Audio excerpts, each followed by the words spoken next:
দুনিয়ার সবচাইতে নিকৃষ্ট মানুষ বোধহয় আমি।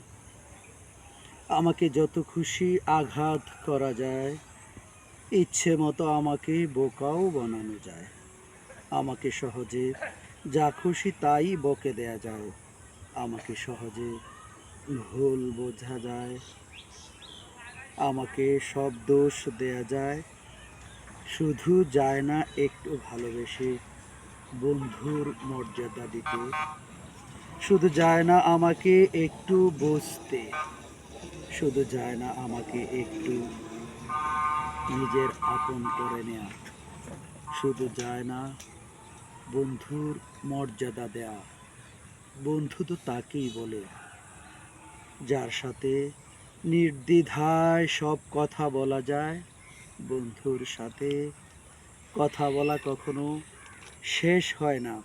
ঘন্টার পর ঘন্টা কথা বলার পরেও তার কথা শেষ হয় না।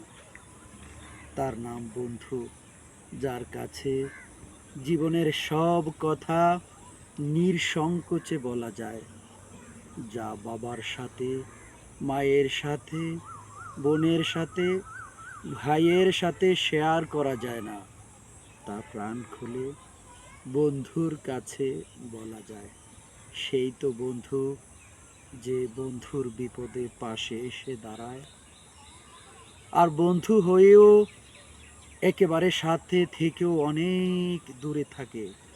যে বন্ধু সুযোগ পেলে বন্ধুর ক্ষতি করার চেষ্টা করে। আসুন না, আমরা সকলের বন্ধু হওয়ার চেষ্টা করি।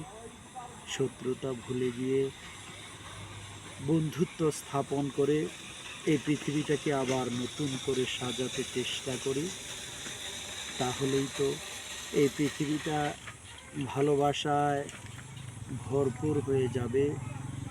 হত্যা, রাহাজানি, খুন, ধর্ষণ, হত্যার মতো নিকৃষ্ট জঘন্য কাজটি পর্যন্ত বন্ধুর দ্বারা সংঘটিত হয়। আমরা এর থেকে মুক্তি চাই। একজন বন্ধু তাকে কিভাবে অত্যাচার করতে পারে, তার উপর অন্যায় করতে পারে? ক্ষমতা। হায় রে ক্ষমতা! ক্ষমতা বুঝি বন্ধুকেও ভুলিয়ে দেয়।